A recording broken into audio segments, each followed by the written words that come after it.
Welcome back to the show, you beautiful animals. Today, I would like to introduce to you the amazing Millie Rose Bannister. From lifestyle journalism in Silicon Valley to youth mental health charity founder, Millie is a well-known face in the online world of well-being. Her charity, ALLKND, is Australia's first digital peer-to-peer mental health first aid training for young people, and she runs mental health campaigns to raise awareness and reduce stigma. Millie is a really purpose-driven creative director and speaker, passionate about using stories to foster connection and help make meaning from her life. I'm really excited because in today's episode, I'm talking to a charity founder, which can be a lonely road at times. And I think we cover some of that in a really meaningful, constructive way. And we also go deep into what her truth is, what her core values are, and also the things she does to prevent and maintain a sense of mental health. One discussion I found, selfishly very interesting is how do we create the altitude where mental health is a topic that's not rigidly silent and shut down, like potentially happens in older generations, or what I believe is happening, an overcompensation of mental health in younger generations at times where we're almost desensitizing the message and in some ways tokenistically giving mental health labels to drive attention or identity. Now, of course, I don't mean that for all people by any means, and this is coming from a guy that has experienced extreme mental illness since a young age and is a huge proponent, in fact, devoting my life to getting people to speak up and seek help. And with Millie working with so many young people, I asked her some of those questions on how we can find that middle ground in regard to stigma and the level of conversation we're having so that it's productive and genuine. So without further ado, introducing to you, Millie Bannister. Well, one thing I appreciate about you, Millie, is that you lean into authenticity. Like there's a lot of people in this space that kind of toe a mental health line. Yeah. And they're like, everything's fine. And like, da-da-da-da. But you keep it very real. And I think you're speaking to a demographic that needs our help the most, like young people. So what are the top 2 values in your life that you live by? That's a nice question to start with. I would probably place family pretty high up on my value list, mainly because they are making up the majority of my support network. And I think when you get to that point of preventatively or proactively looking after your mental well-being, you are identifying not just who's closest to you, but who can back you when you need it most, and also who is good at it as well, because not everyone has the capacity to support you, and that's fine. It might not always be that way. People go through things themselves, so you can't always expect the same people to back you, but I would probably argue that if you have a really strong connection with your family members, I'd say that they know you the best as well, and I'm privileged in the fact that I feel connected and supported by my family, because that's not always the case either, but that's why I would place family at the top of my values list.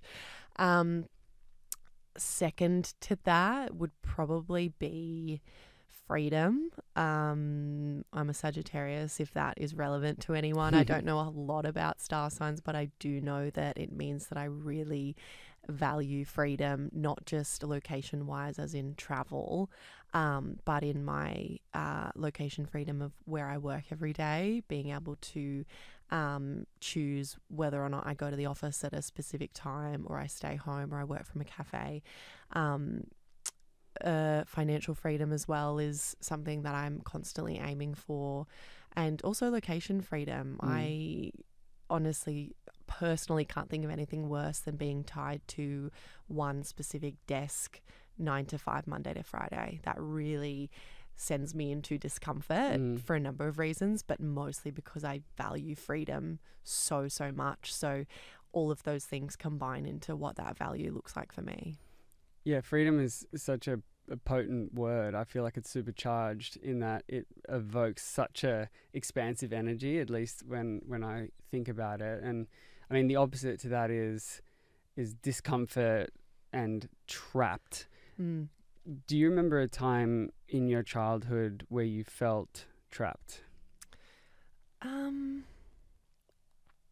Nothing specific comes to mind, although speaking back to the way I live my life now in terms of what I do for a career and the way I shape my lifestyle, I do remember, and I brought this up with my mum the other day when I was visiting her in Brisbane.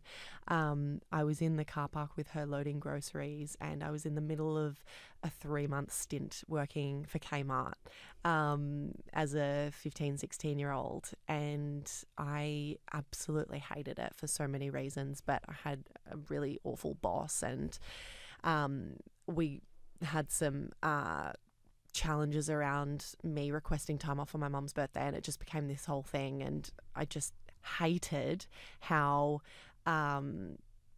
or the lack of control that I had over a situation like that. And I remember saying to my mum as we were loading the groceries, I don't know how I'm going to work as an adult for a company or for a person that doesn't let me do the things that matter to me. Like, again, that came back to my top value of wanting to be there and spend time with my family on my mum's birthday, but they wouldn't let me. And I had such a visceral response to that, to the point where I was like, I don't know how I'm going to adult, because if I can't work for someone, how am I supposed to earn money? Yeah. And of course, mum's thinking was along the same lines. Well, unfortunately, Millie, that is the way the world works. You're going to have to work. And I was in tears. I was 15 or 16 crying about working at Kmart. Like, on the outside looking in, it's hilarious. And, you know, my mum kind of had that really surface level response as well. Totally fair. But for me, it was so much deeper than that because I felt so trapped. Yeah, so independence is kind of coexisting with freedom for you. And it's already been a couple of times since we started talking that you've mentioned your mum, and I can relate to that as someone who looks at my mum as the reason I'm still alive, as a support system. At what age did she start supporting you with your own like mental health issues? I think she's been ever present in my mental health journey. I don't think she's always been, you know, the very best support for me. I think a lot of the time I went to my friends, which is something I'm sure we'll touch on later in the episode. I mean, that's pretty common, but I think her and I might have different ways of looking at mental illness, probably because we don't experience mental illness the same. And that's very normal as well, not just for family, but for friends. And even in the therapy space, often it's hard to relate to a patient or to a therapist, because at the end of the day, lived experience is the only way that we can feel what it's like to be in someone else's head. But she's always just been, as I said, ever present, and someone that was never not there for me. And she's done the best she could as well. So do you think that throughout the shortcomings that any parent has, the thing that has helped you the most is her presence? And I'm assuming that means emotional presence, not just physical presence. Yeah. The willingness to feel with you. Yeah, exactly right. Yeah. An interesting side note on that, something that I really resonated with was I was watching one of Brene Brown's she has some new videos on some streaming platform, but she was talking about how parents often like to go into their child's dark room where they're kind of moping or grieving or, you know, avoiding, and they want to go in and they want to turn the light on immediately. But she was saying that the better thing to do is to go in and sit with your child in the dark and teach them how to feel their feelings and go through those emotions and process them.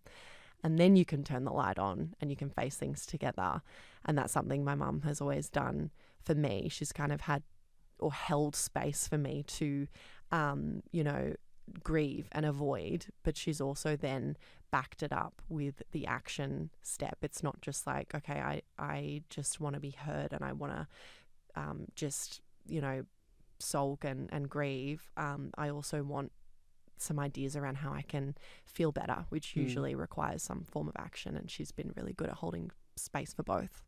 Yeah, the parents empowering children to feel their feelings, not just solve the problem, is so key, because there's no amount of problem solving that can outrun a feeling, in my experience. Yeah. So you just got to get really fucking good at processing them. Yeah. Now, talk to me about your feelings.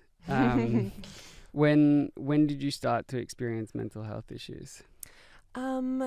Honestly, probably in hindsight, since I was a kid, I'd say. I think you'd probably label me as a warrior, a kid who was always kind of a little anxious.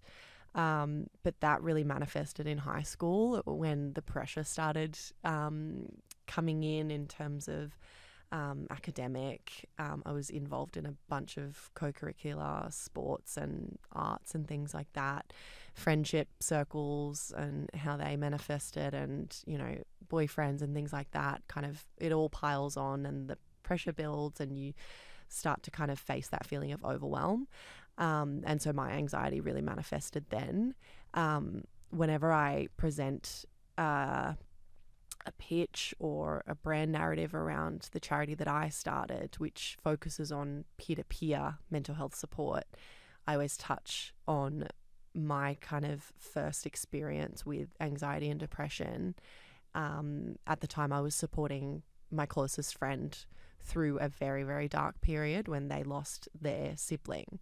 And I was that person that they went to for that kind of emotional support for a variety of reasons. But I then took on this enormous kind of mental load and emotional load that really felt quite suffocating. And so the anxiety built. It was probably already there, but there was a lot of manifestation of symptoms around anxiety, and it was probably the first time that I noticed the experience of depression as well. I experienced both hereditary and situational depression. I think most of us will experience situational depression at some point in our lives.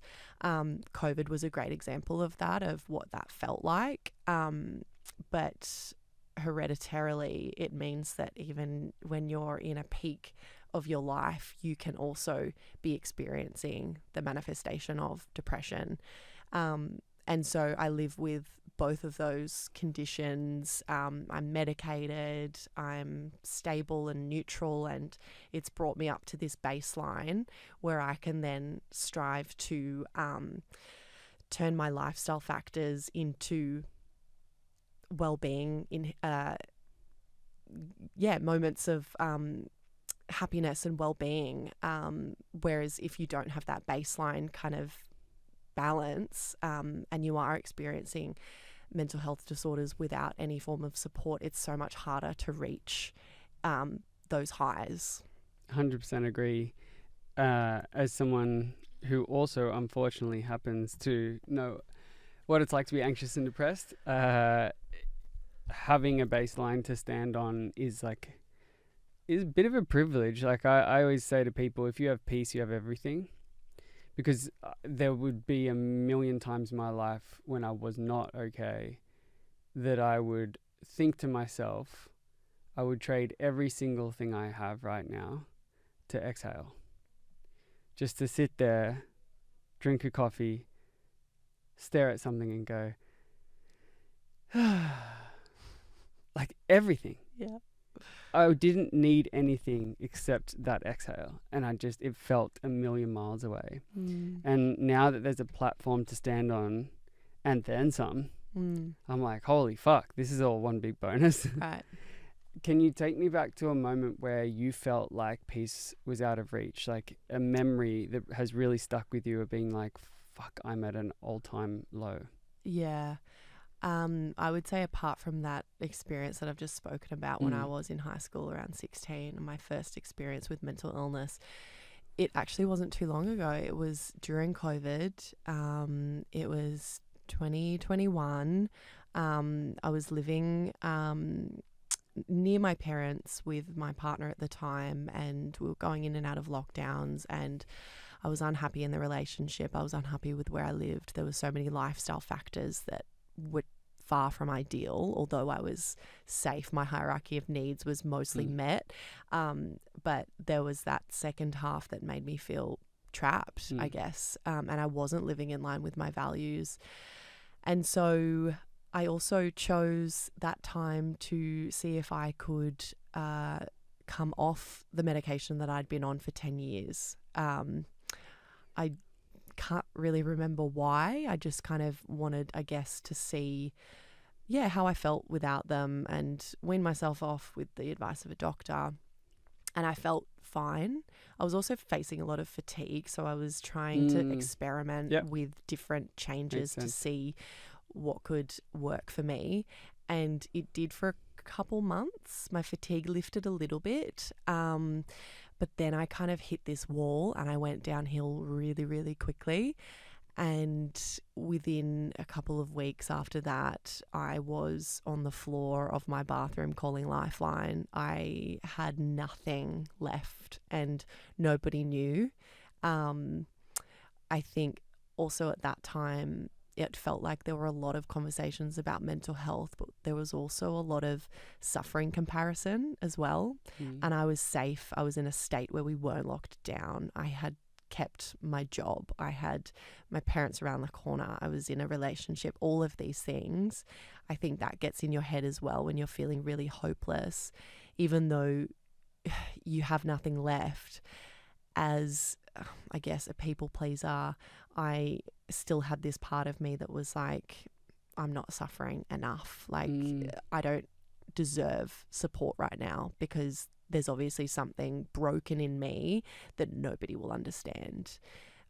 My parents love me so much. I have amazing friends that I can call at any minute of any day, but it's also what it feels like in that moment is an admission of defeat as well. I think especially during that time because everyone's rallying together going, we have to get through this, and I couldn't get through it. And I don't think it was even COVID related. I think it was just lifestyle related because of all of the things that were going on. So I often look back at that time and I kind of have, it's been 2.5 years now since that moment. And I can remember it so viscerally because it felt so painful.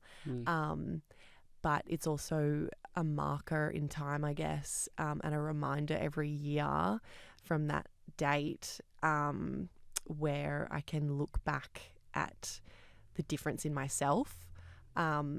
I think you've also got to be careful with comparing yourself at your very, very most lowest to where you are now because you can end up back there. You can always end up back there. But I think there's a number of things that I've learnt from how that situation came about that I would take with me and use to not let myself get back into that situation. Tell me 3 of those learnings. I would say not compromising on your values. Obviously, the freedom thing came into it with COVID. I also wasn't with the right partner and I knew that, and that was a contributor to my mental unwellness. And I've been single since because I'm too scared to end up in that headspace. Great person, great human, just not for me. And I knew that. And that's very hard for me to sit with in my gut. My gut feelings are extremely loud and disruptive and they manifest physically. And that contributed greatly to my unwellness. The other thing I think would be how much exercise has changed my life since then. It doesn't even have to be labelled exercise, just movement in general. Since then I've started running, I've gone back to yoga, I've gone back to ballet. Fuck yeah. I've started playing tennis. Honestly, anything that brings me joy. It's taken a little while, but I think moving my body in more enjoyable ways has meant that my mind-body connection has been a lot stronger, and I've kind of, I guess, stopped dissociating and separating myself from who I am physically on this earth and who I am spiritually and emotionally and mentally, and connected the two and just become a lot more grounded and happier in who I am, literally. Grounding into who you are is fucking powerful. To relate to that, I spent most of my life dissociating from who I was, including my body, because I wanted to be anywhere but me, in myself, in my own head. And I do agree that it's scary to know that we can go back there. It's also awesome to know that there are some things that come out of those deep, dark holes that no one can ever take away from you. And I do believe that you can fall back into that hole, but I don't think you can ever go as deep if you integrate those experiences in the right way with the right learnings and the right tools. Because once you're down there, you're like, oh, yep, motherfuckers, I know you. Like, I know these crevices. I know where not to step. And I think people like you inspire me because you go to pay it forward, you know, and you devote your life to this. Particularly something I'm envious of, which I don't do enough of, I want to do more of, is working with young people. And Lord knows we need it now more than ever. I want to talk to you about young people in a way that feels maybe negative, but I don't want it to be negative. I want to shift my perception on it. But part of me thinks that our generation, you're probably younger than me, you look more youthful than me, but I'm just going to say our, hoping that I look as good as you for whatever age you are. But there's the generation above that is rigid and shut down to a mental health message. I think our generation is doing a good job at finding a middle ground. We're not there yet. But the younger generation, I feel for, because they're the loneliest generation, most competitive because of the social media experience, and that place can be a toxic rabbit hole. But I do see a trend where mental health is being used as a bit of a badge of honor and attention seeking. And whenever I hear words on Instagram like mentee B, like mental breakdown, or I'm so triggered, and I'm like, ugh, I'm so OCD, and I'm like, I've almost gone into a psychosis because of OCD. And it's not a mentee B, and it's not triggered. It is, I want to blow my brains out. So what do we do to help inspire a generation that is lonely? And I, by no means am I discounting that there's a ton of people in the younger generation that is genuinely hurting, but not to the point where we trivialize it as something to give us a sense of identity. I think it's our fault, honestly. Yeah, say more. I think I don't think we're providing enough educational opportunities that are integrated or mandatory or engaging. I think as someone who quite possibly used to throw around those words, now is much more careful because I have the education, and with education comes understanding and compassion. So, for example, using the word OCD to describe yourself being overly clean is something that I've definitely done in the past, but now learning about the condition is something that I would never do again. And I genuinely believe that majority of Gen Z or that demographic, having had that education, would also agree with that behavioural choice or improvement. I don't think we're giving them enough language and framework to accurately describe their conditions and their mental illness and the way that they're struggling. I think if they had the right language, it might not appear so much and it wouldn't be so flippantly used. That may be because that's basically my entire mission with the charity that I run is to simply educate young people to be able to support their mates safely. And a byproduct of that is cultivating compassion, because the more you know about mental health conditions, the more careful you're going to be about upsetting people with those conditions, because you know how hard they can be to live with. It's a tricky one. I think they are potentially the most compassionate generation. I really love working with them. We have a youth board of advisors, we call them, and we kind of bring monthly themes to them, say, for example, Pride Month, and we bring these themes to them as individuals. There's about 10 of them from around Australia who have different lenses and experiences through which they apply our prompts, and they bring this real world or real time on the ground touch point from the demographic we're aiming to serve. And they bring with them their current struggles, what their friends are talking about at school or at work, what they've seen on social media on their feeds.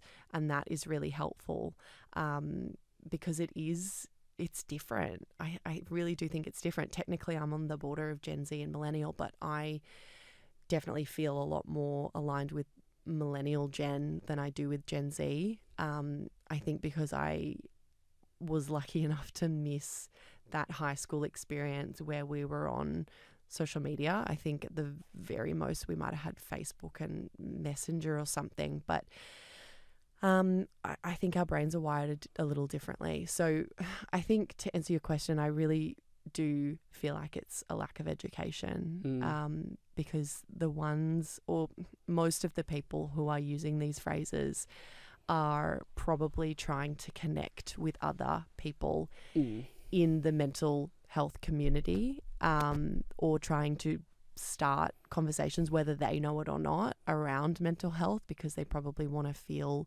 less alone. But again, I don't think they have the right framework or language to be able to do it appropriately.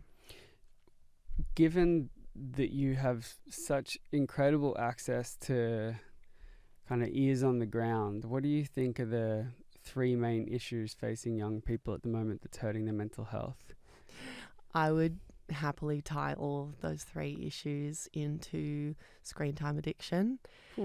Yeah, I think it has completely infiltrated the way our brains are developing and facilitate the way that we make choices and live our lives every single day. I don't think many of us are immune to screen time addiction. I think even most of us who are quite cognizant of the amount of time we're spending looking at screens are still somewhat addicted to using our phones and our laptops and social media and the tech that comes with it. They wouldn't say that. Like, if you were to ask, hey group of young people, what's your biggest problems? They wouldn't say, I'm addicted to screens.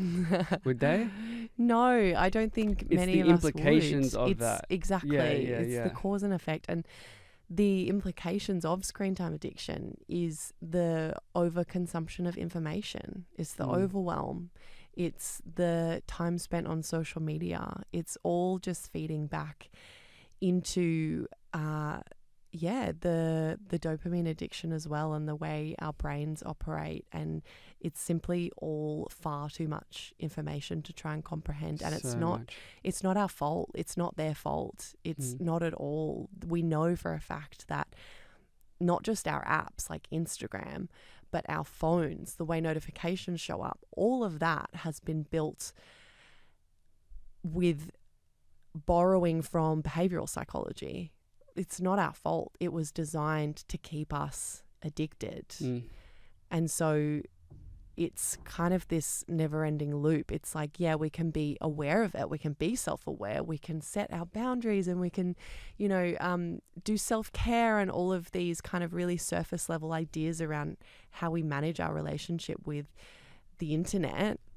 But at the end of the day, even sitting here as two people who do this for a living and hear stories every day and have access to experts, we're not immune either. I often throw around the excuse that, oh, well, it's my job. I'm tied to the internet. I have to show up. I have to be there. I have to run this organization.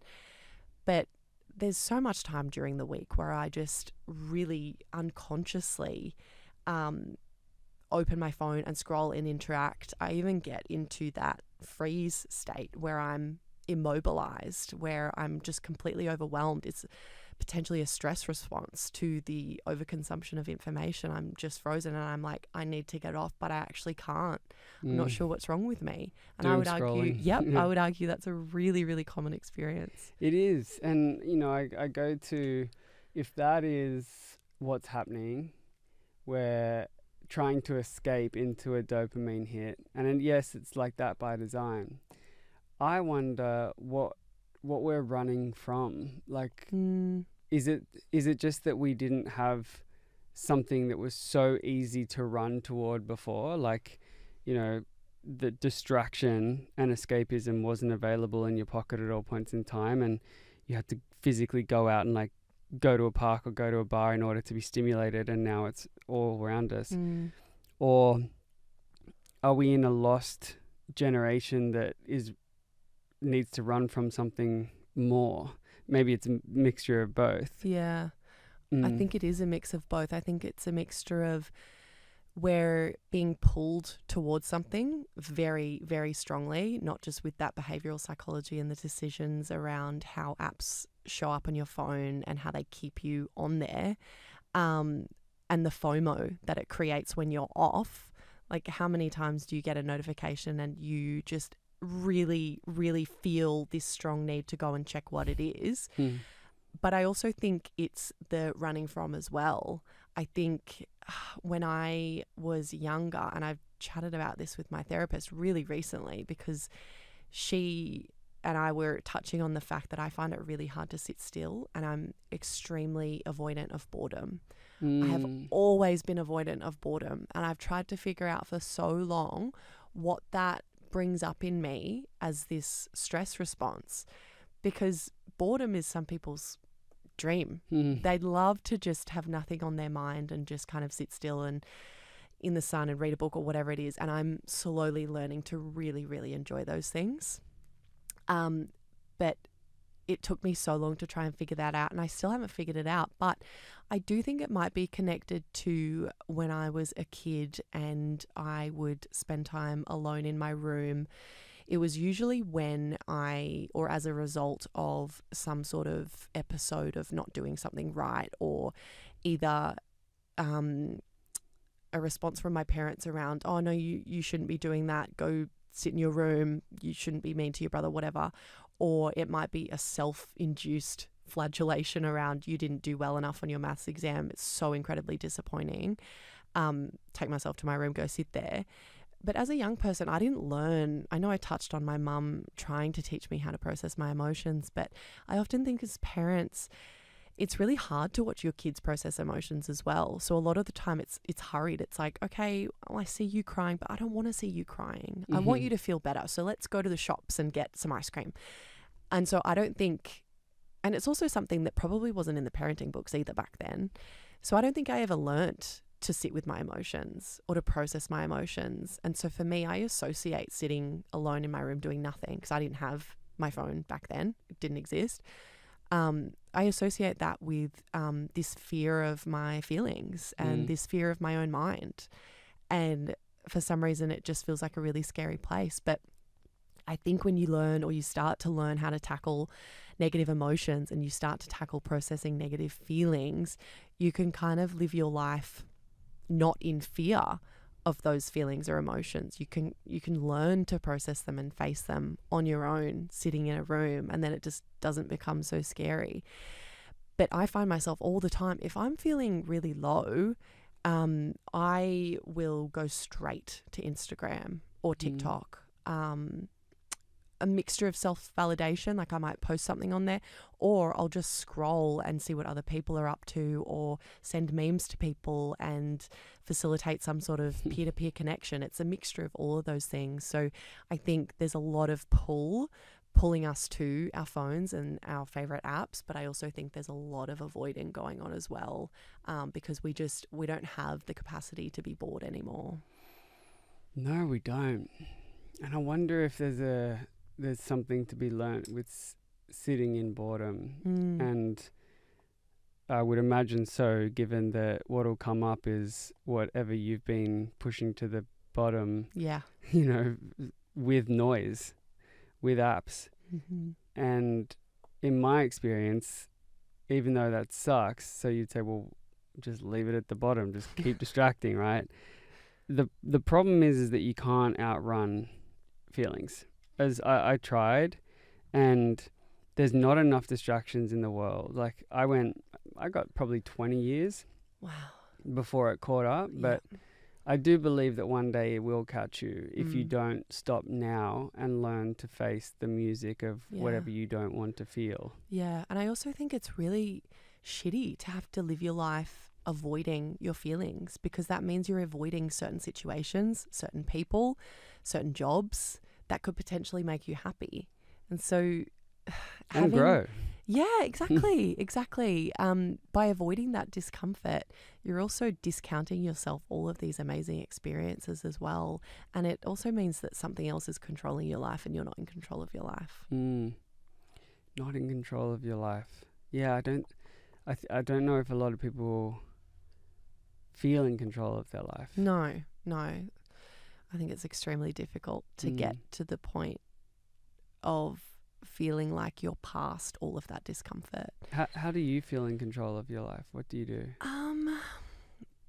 I think I genuinely feel quite in control of my life, and I don't know if this is healthy control or not, because I think at some point you have to learn to let go of things, and I think that piece you were describing before borrows a lot from letting go. But I think I'm at a period in my life where I don't hold a lot of power. Just as an example, I recently, on Monday this week, got kicked out of my apartment by Meriton, these Arseholes. conglomerate, landlords, arseholes, and I felt so much lack of power and inferiority, and I was just so frustrated at how little I felt, and how small I felt, and so at this point in my life I don't have huge resources to fight situations like this that come up. My only choice now is, for my basic survival, is to find other shelter, and I don't have the resources to go purchase a home or to move into something around the corner. I have to kind of dig a little deeper, and it takes a little more time. So I definitely feel like there's a lot of my life, given my maybe age and the fact that I don't have a ton of resources yet, like financially, the people, I don't have a partner yet, but there is a lot in my life that I do feel control over, and that would probably be what I do for a living. And I think that kind of gives me some power back, because like I said, I can live where I want, I can travel if I want, I can show up to my desk whenever I want, or not at all if I don't want to. I think that's a really powerful thing, because we're all guilty of architecting our life in a certain way based on really core needs. Like, we started the whole interview with freedom, and family. So we go along and we make conscious decisions to try and accommodate our needs. And then sometimes, well, most of the time, needs require sacrifice. You need to trade stuff off in order to hit something. So you've consciously traded a bunch of stuff off to make sure that you're free, close to family, and I would say closely followed by a want to be in service. You've created a charity, you've devoted your life to this, and you've become an entrepreneur, a very fucking tough journey in order to get those needs met. Now, the consequence of that is that some of the other more traditional needs, such as the financial security and the finding a partner, etc., one side of you might internally be like, look at this, you failed, you don't have power here. But there's this other side of you that you've been listening to this whole time, because it has been saying you have to hit these needs because they're so important. More important. Yeah, and I think it's a sequencing thing. And in these moments and crossroads, we have a choice, right? To look like, oh, I failed because I don't have this, or I've succeeded because I got my core needs met. Yeah. And those needs that are obviously secondary because I've designed my life like this will be met. I just need to do them next, you know? Exactly. That's not to diminish or say that an experience that you had with your asshole landlord wouldn't make you feel powerless in those moments. But I hope that from an outsider's perspective, you can look in and see what I see, which is a very intentional choice to end up maybe not exactly here, but pretty fucking close. Yeah, I appreciate that. I would agree. Yeah. I think a lot of life is a story, you know, and it's a story that we get to choose. I don't think anxiety and depression is a choice that, you know, if someone asked me, would you have chosen to go through a living hell for 2 decades? I would have said no. But on the other side of it, I do think that the quality of our life is more of a choice than we believe. Yeah. You know, outside of genetics, there's a fuck ton of option in the way that we choose to view our experiences. Yeah. And what is a story that in really hard moments you tell yourself to help bring you back to a positive mindset? What's a lens that you put on the camera? Probably the fact that a lot of what happens to us isn't our fault. Obviously, the negative things that happen, but also the success as well. I think there's a level of, you know, privilege that we have to acknowledge as part of that success. And then it's almost like a baseline for success. If you're here in this really kind of equitable position that's already, when you're born, a lot further than so many people in life, then success is further in reach for you. But I do think it's our responsibility, say if something negative did happen to us when we were younger, or when we had less resources, or we were less in charge of our own decisions and we had to trust other people to make them for us. I do, however, think it's our responsibility to move past them and look at ourselves and seek support as well. I think obviously that straddles a very fine line of how mental illness can really debilitate those decisions for us. But I do think it's been comforting for me to know that there is a lot of life that happens to us, but there is a lot of life that we can make happen for us, and a lot of decisions that mean that we do still have power and we can move past stuff and we can make changes and we can make choices and we can grow and we can end up in situations that are as a result of our own choices, that are our fault. Yeah, being in a position of power is feeling powerful, not being in a position of power, because that implies that someone needs to be less than. But it is important, and I feel most powerful when I feel most loved. You know, there are moments when I could have no resources, but so much, no resources in the material sense, but just people around me being like, hey, you fucking rock. And I'll be like, I do fucking rock, you know, I am powerful and I can do it. And it's taken me a shit ton of time to trust my wings and not the branch. Right. And the more and more I've learned to trust my wings, the more powerful I feel, because I'm like, I mean, not to this extent just yet, but I'm like, you know what, life, fucking throw it at me. I fucking dare you. Like, I can and will get through this. Yeah. Now, there are a few things that still could break me. Probably the main thing left is, like, if my mum died right now, I'd be fucked. I'm the same. I'd be institutionalized. Yeah, don't even start. We'd be done. But it's less about then what is losing her. It's why would that affect me so much? What does that represent? And what it represents to me is the final stage of trusting my wings, because I think for a long time she was my wings. Yeah.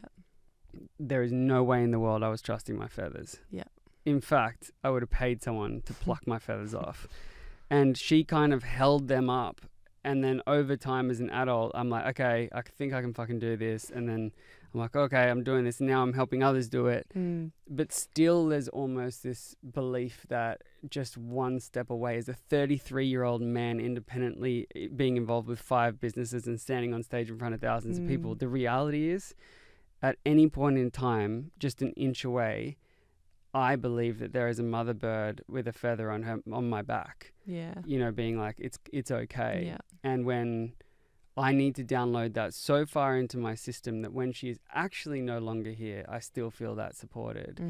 And that eventually that feather on the back that I feel that is her becomes me. Fully me, that I depend on myself. Is that something you relate to? Yeah, absolutely. I think an example of that would be my life this week. Like, it was an absolute catastrophe on Monday. They also gave us 2 weeks and 3 days notice. I have a personal vendetta against whoever Millie's tenants is. So, landlord, sorry. A lot of people do. Meriton sucks. They don't care though. Saying that on camera. That's fine. No, we're intentionally doing it. Just making sure they know. Yeah. So everything fell apart and it was awful and it was scary. And the first person I called was my mum, because she already had the backstory and that was the final straw. And I almost look forward to calling her in moments like that, because I know that she'll feel for me as well. So I'm not on my own. I don't have to process emotions on my own in those situations. She's there also taking on some of that emotional load, which I don't know if is holding super healthy. With you. But she's holding it with me. Yeah, exactly. And so I was really, really upset. I really love where I live. And obviously 2.5 weeks is not a lot of time logistically. But I knew as soon as I got that email, and I was absolutely shattered, that I trusted myself and my brain and my ability to solve problems and to move past challenges and to get shit done enough that I knew that I would be okay. And at lunchtime today, we secured a new place and application approved, and we're all done. Like, it's all over before close of business Friday, which is just how I operate. You know what I mean? Like, I think I just also trust. I mean, again, the wing on the back is my mum, who I call up when I'm like, can you believe this? Let's process this together, because it's so shitty. But at the same time, we both know, her and I both know, that I have the ability and the capacity to get it sorted. And that also, I mean, goes without saying, requires a level of privilege to get things sorted like that. And it also depends on the situation, because there's a lot of things in life where you can't sort them out. You can't just make something happen by the end of the week. And they're a lot harder to deal with. I always find that the antithesis to my anxiety is action. And if I'm able to deploy an action plan really clearly, if I can apply for properties, I can go to inspections, I can do that, I'll already feel a ton better, because I'm actually doing something to try and get closer to my ideal outcome and further away from this hopelessness and this lack of power. Action, right? Yeah. Action really does. The moment we just get a little hint of momentum, it's just the spark we need to start snowballing. And I think that's the hard part about depression, is that you just... The spark plug just does not fucking fire. No, exactly. And you're just praying for some type of progress, and we kind of just loop on ourselves. And I don't know, there's a million things I could talk about here, but I guess I want to ask you, what's a spark plug you use when you're depressed? I usually try and, I guess, reevaluate my life, like have a bit of an existential crisis, like, what am I actually doing? Go back to the core of me as a human being. Like, I've got some data now. I've lived a ton of different places, and I've done a bunch of random things, and I've known a lot of people, and I will continue to do so. But I would say that I do have enough data now to look back and go, when was a time that I felt really myself? When did I feel at peace? When did I feel surrounded by people that mattered to me? What was I doing when I felt most happy? All of those kinds of things. And so I'll, again, get great, I guess, satisfaction around those action items that fall around rejigging my life. Yep. And that could easily fall into the unhealthy trap of avoidance, where when I broke up with this partner and we ended things early last year, my immediate kind of action plan was to, okay, I'm going to move interstate. I'm going to get a rescue dog. I'm going to create a new community where I live. I might even work for someone else. Like, I was just thinking really kind of, I guess, big picture, because the little things don't do it for you when you're just feeling so hopeless. It's kind of like even the things that I used to love most, like going for a walk and getting coffee with my friend, or seeing my family's dogs, or even spending time with my mum, they don't do it for you anymore, which is why it feels so scary and you feel so extremely low. For me, I had to think big picture. It's like, how can I restart? How can I shock myself out of this state so hard that I have a new chance? I have this new start and I can kind of reinvent myself beyond this depression, because I don't want it to just completely consume me and my identity. I know that I can be more than this. And so I think also that includes a lot of lifestyle changes as well, because a lot of my depression, although I have this kind of baseline hereditary depression, a lot of that time was situational depression, because I was making choices that weren't aligned with where I wanted to be or how I wanted to live, and it made me feel so shit. So, you know, I got back on antidepressants. I got in the queue for online therapy. I ended a relationship. I got a rescue dog. I decided to move interstate. And I was on this journey with my therapist. We were kind of in person and online. It was still kind of COVID, but I have clear notes on my phone of that first session. It was over 6 months, where I hadn't even ended my relationship and I'd only just gotten back on antidepressants. And it was like a full circle moment where I was then living in Sydney with my dog. And it was worlds apart. And we were kind of like, all right, well, I think you're going to be all right for a little while. It's kind of like, this is a really nice place to leave it. And I was like, holy shit, I think you're right. Like, I think I fucking climbed a mountain. It's, you get to the peak, I guess, and you look back and you're like, oh my God, you don't realize how low you are until you're looking back from the top of that hole. Yeah, fully. Another analogy I like to use is sometimes the progress feels so slow. It's like being in a boat without a motor. And you're like, I'm not fucking moving. But 6 months later, you look back and the island's like in the distance. You're like, holy shit, I've done stuff. How good. Yeah. And that is a moment that we have to take stock of. And I love the fact that you take the time to go back and read through your notes and your journal and stuff, because we need to leave ourselves a paper trail sometimes to remind ourselves who we were and who we are, so that we don't get cognitively distorted by thinking we are exactly where we used to be, because it's just not fucking true. Exactly. And I have to always remember that when I go through these peaks and troughs. Like, I find it quite cyclical as someone who gets a period, but also just through the seasons of life. Like, I have these really lovely periods where I feel at peace and everything feels like it's going right. And I think that kind of energy that I bring attracts more good things. And then, magnetic. You know, something, you become magnetic for a little while. And then something happens to you that kind of shakes you a little bit. And then you kind of go through that confirmation bias of, oh, maybe life isn't actually that good. Maybe it was only just a fluke that I had these past few months. But I swear, every single time I go through this process, I forget that it's cyclical. I forget that it's seasonal. I forget that nothing lasts forever. Everything is temporary. So I have to just remember in those times where, probably like a few days before I get my period, for example, I'm catatonic. It's all over. I'm just, the worst version of me, and everything feels so heavy and I feel so upset.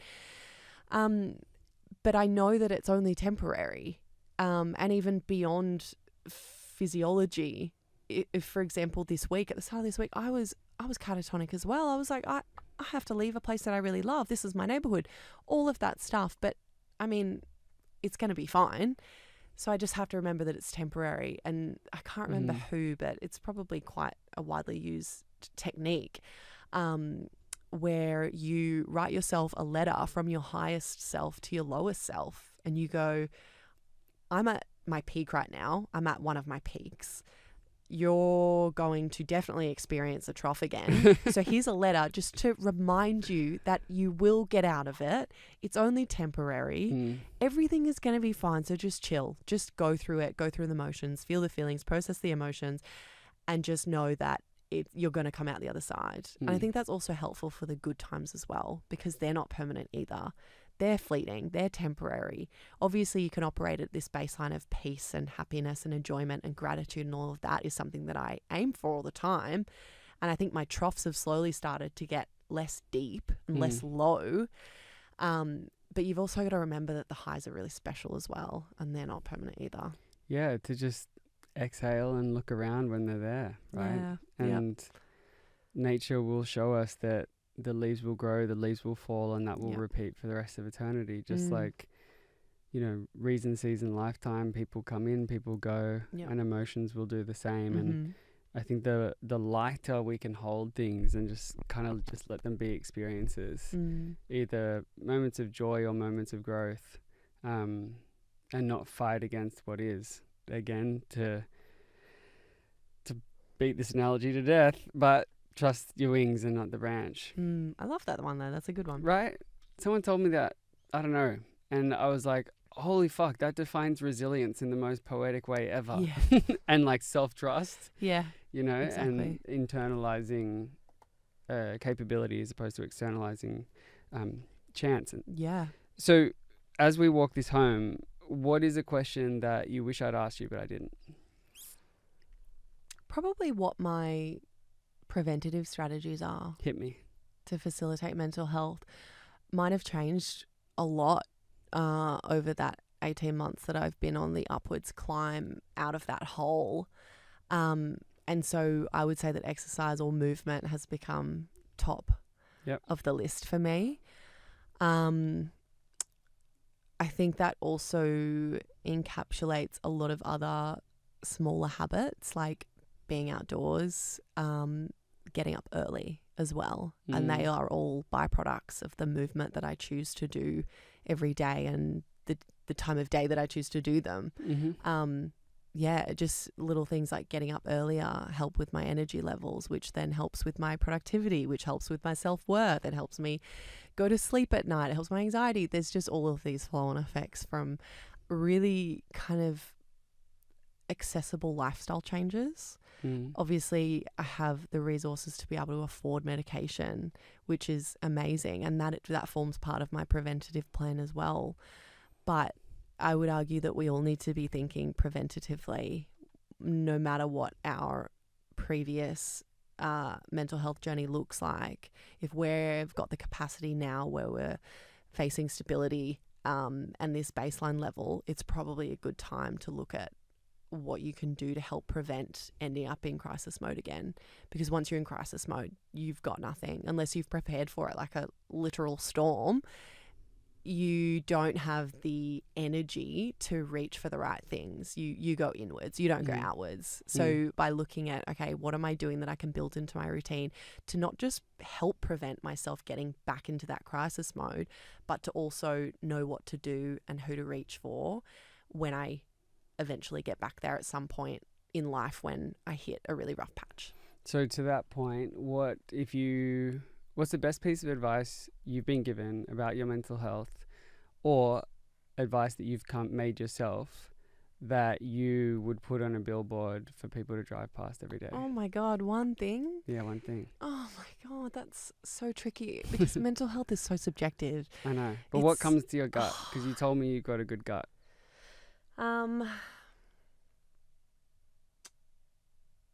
Probably around the idea that connection and connectedness with others is everything.